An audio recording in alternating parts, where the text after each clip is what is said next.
A child's laughter bubbled in the air. The little girl was lost in play, twirling and dancing with a toy bear swinging from her grasp, when she unknowingly wandered out onto the street. The whine of the brakes let in a grating shriek. It was all that she would hear before it happened. The scream of grinding metal turned her away from her beloved toy. It was all so sudden. Joy was still caught in her eyes even as the terror flooded in. Putrid smoke swirled from burnt rubber as the bulky tire slid across the asphalt. By the time the air brakes hissed, it was done. An old man came scrambling by as quickly as he could, dragging his walker behind him. He moved on pure adrenaline, ignoring the condition that had tormented his joints for most of his years as a senior citizen. He was screaming her name. The bus driver stepped out and threw his hands over his mouth as he heaved a lamenting chorus of guilt-ridden dread. He staggered back, staring at her, eyes white and hands trembling. The old man cursed him as he went past, demanding that he contact an ambulance. The driver did, stammering panicked confusion to the operator on the line. The old man fell in beside the little girl. She held out a frail, tremulous arm, covered with bloody gashes and black grease from the radiator that had struck her down. She was pointing towards the heavens when she spoke her final words. Grandpa, look, She said, her voice weak but touched by wonder. there's a girl. She's beautiful. Then her arm collapsed, falling with the faintest thud beside a rainbow-colored teddy bear. Before long, she was asleep, never to wake again. 101. Like a cruel joke, God had to add one more year. It was the morning of Gerald Heydrich's birthday, and as always, not a soul came to visit him, nor would he receive them with warm praise if they had. These days he found the fair extol of one's success at escaping the ever-tricky hand of death to live yet another year upon this bleak and miserable earth a borderline insult, and he took it to mean as much. Most bothered not to disturb the wayward old man, even when he was exploring the vacant halls of the hospital with delight upon his haggard old face. If he ever did smile, it would no doubt be perceived by now as a mere bait to offer him an ear to chastise. A honey trap, if you will. Leaning over his walker and dragging along with him his IV pole as he went about his business, carrying a gaily rainbow teddy bear by its stuffed paw. The dirty old toy dangled from his lissom fingers as he labored along his way, merrily forsaken. Gerald was often misunderstood as a despondent fellow with little gratitude and a whole lot of temper. There were few that understood his truth. He had lived long enough to watch his wife, his daughter, and even his granddaughter pass away before his eyes, the latter of which, Macy, being the most vivid and tragic. While in his care, an inattentive bus driver had accidentally run her down as she was playing in the street. He looked away only for a second when she disappeared from the yard. Before he could even rise from his chair, the worst day of his life was already well underway. He never forgave himself for that. Having been forced to mourn all the people he ever loved on this earth, he wondered if forgiveness would ever be enough to heal his wounds or mitigate his losses. Though thankful he was to still have his wits about him at such a ripe age, the takeaway was that his well-preserved memory haunted his every waking hour with regret. He was beginning to believe that he had somehow outlived all there was good to live for. And so, for years, the only gift he truly wanted to receive for his birthday was the gift of death. His final days were spent shambling about the hospital with a diagnosis of some queer bone disease, with a long and complicated name that he could barely pronounce. After all he has been through, to be slowly tortured and killed by something he could not name was probably one of morality's greatest jests. Often his condition crippled him when he sought to use his muscles for anything more than to punch buttons on a remote in a foraging search for the damn weather channel. Though why he even cared to know about the status of a hurricane brewing halfway across the globe escaped even his own mind. He chalked it up to sheer, cold, unbiased madness, being confined to his designated room nearly every day for 3 years. Recalling the astronomical fees he had once gotten after spending the night at a hospital in his younger years, he wondered how much of his social security would remain once he finally kicked the bucket. Or would they just pull the plug the moment the piggy bank went dry? Either way, good riddance. Here, they just poked him with needles and prolonged his end. No end should ever outstay its welcome, however.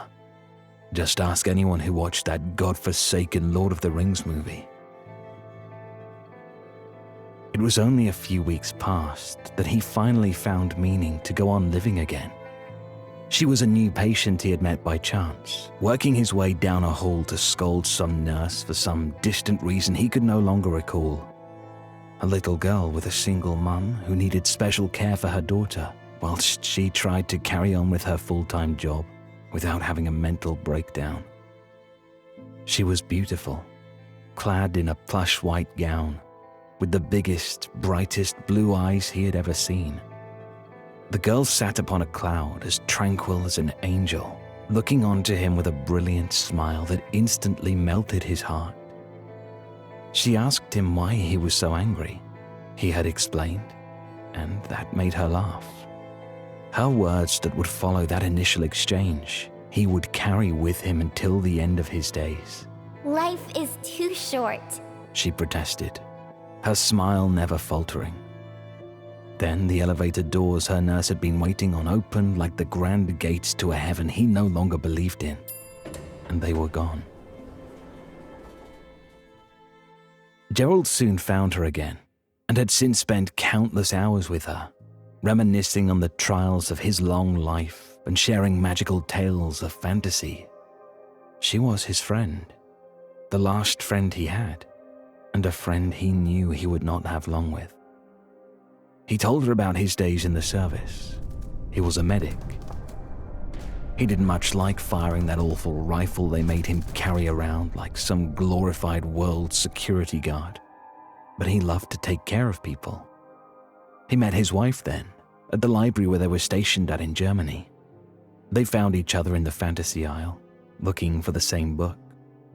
Love at first sight is embarrassingly cliché, but that's what it felt like. They had 3 kids. Looking back on it, he realized that he had it pretty good. He had a long life with a wonderful woman. His new friend just smiled and listened. On that day when he came to visit her again, he knocked on the door and was immediately answered by a woman in her mid-50s with an ugly scowl. She glared at him long and hard, crossing her arms and answering coldly. Mr. Heydrich? Unfettered by her curt greeting, he answered her with his signature disgusted tone. Nurse Ashley. It's Dr. Donahue. She promptly corrected. The old man sighed, exasperated. He had done this dance with her many times before. Yeah, well, marrying the doctor doesn't exactly qualify you as one. Being that you are, in fact, merely a medical assistant, I thought I was being kind hailing you as a nurse, as opposed to how I would normally address you, which is move out of the way, you dumb blonde. I'm here to see Sydney. Somewhere in the room, a young, cheery voice cried out. Gerald! The temperamental old man moved aside, and the fuming medical assistant stormed out, muttering words of bitterness under her breath. With the woman clear from his path, he was free to advance into the room, where he found a little girl of 6 in a white gown laying upon a gurney, her blue eyes piercing and her perfect smile beaming. Her eyes were sunken and dark now, as were her cheeks, the details of her skull sickeningly visible. She had no hair, nor even eyebrows.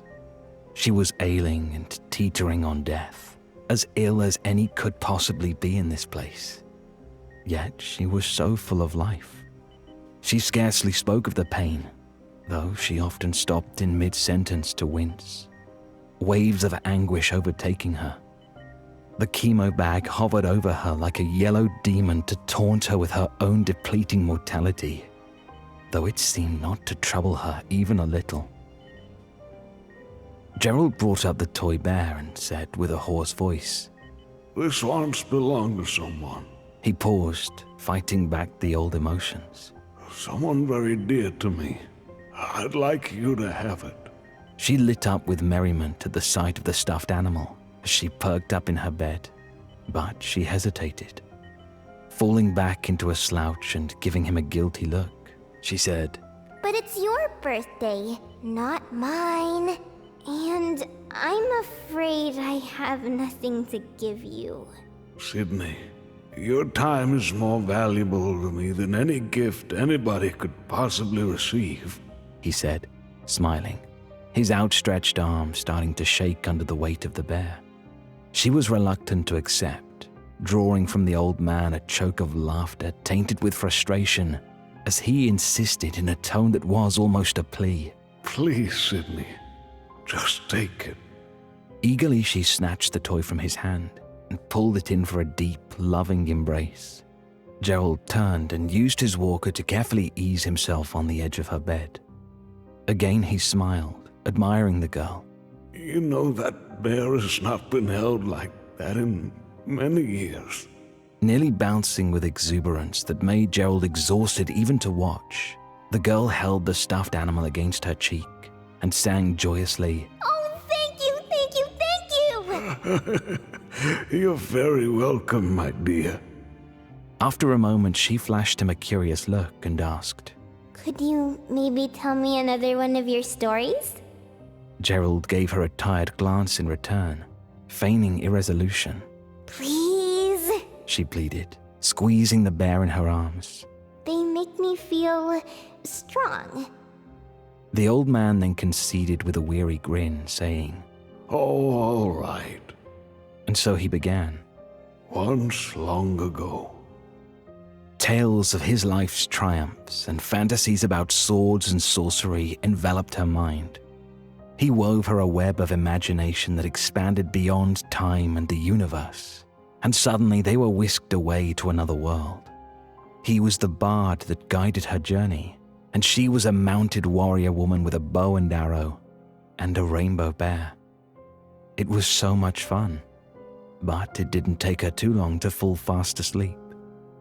He left, praying he would have the chance to tell her just one more tale in the morning, and yet one more still the next day, and the next day. No more than a month had passed before her condition grew worse. No more than a dream away had she been in Gerald's life.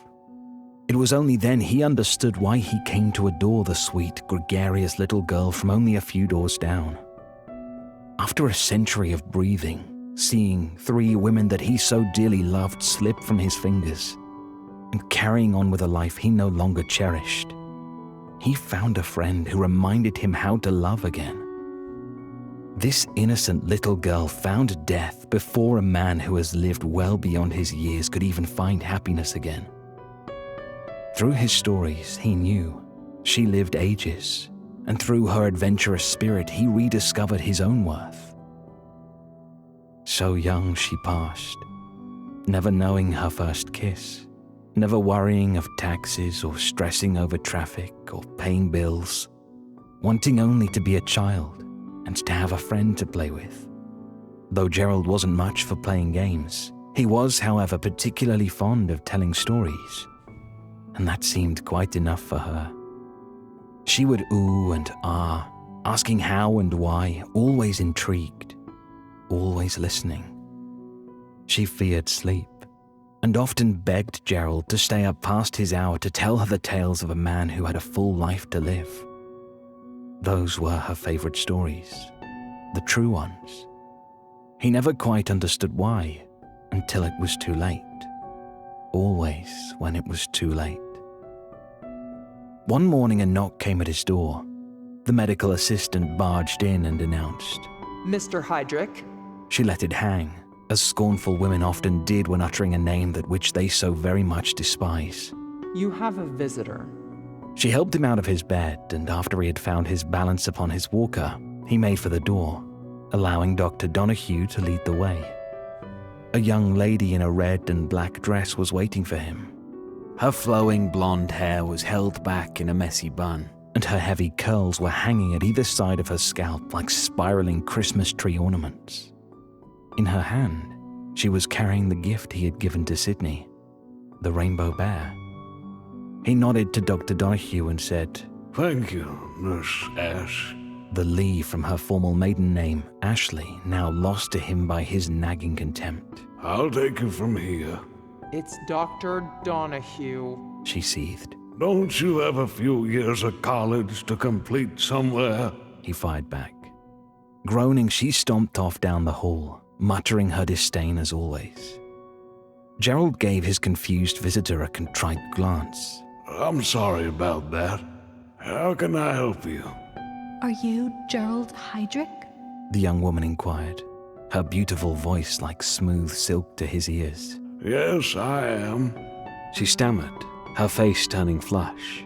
I'm Denise Wright, Sydney's mother. Oh, I am so very deeply sorry for your loss. He said with dolor, wondering how white his face must have just gone. She was a friend. I know. She was looking down at the bear now, trying to contain her sorrow. It was a look that he was quite familiar with himself. She talked about you moments before her passing.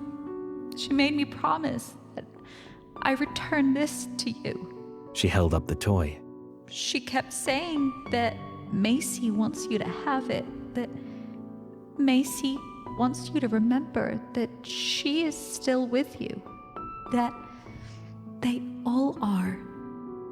If it hadn't gone white before, he was surer than not as pale as a ghost in that moment. He swallowed hard, his quivering hands reaching to accept the stuffed animal.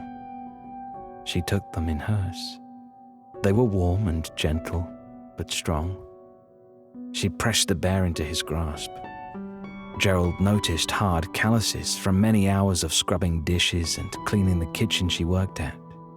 She set a hand on his arm. She looked at him with rheumy eyes. If you don't mind me asking, The woman said. who is Macy? His words were caught in his throat. My granddaughter. She passed years ago. A tear broke from her lashes and ran down her face. Oh, I'm so sorry. She paused to collect her thoughts. She looked so very tired. Sydney told us how she made a friend who had so many wonderful stories.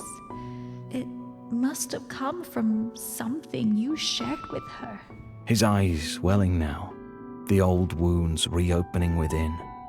He shook his head and said, No, I never told her about Macy. A chill raced down Denise's spine as she recalled her daughter's very last words. The memory returned to her, like a haunting dream. What little strength the girl had to spare, she stretched her finger out to touch her mother's arm. Tears moistened her cheeks as she accepted her tiny, cold hand into the warmth of hers, and asked, What is it, darling? Mommy. Sydney breathed weakly, hot with fever. Can I go play now? Macy wants to play. She leaned in and kissed her daughter on the forehead, her tears dripping upon her rosy nose. Forcing a smile, she answered, Go on, Sydney. Go play. She imagined they were the hardest words a mother could ever say to her child. When the heart monitor flatlined and her hand went still, she knew it was true. Her mother moved in to rest her head upon her daughter's quiet chest, and she sobbed. Her elbow knocked into the teddy bear at her side, sending it tumbling to the floor. When it fell, There came a faint sound on the languid air, like the sigh of waves crashing on a somnolent shore. Denise perked her ears and lifted her head. She swore she heard something over the screaming heart monitor. Something like children laughing in play.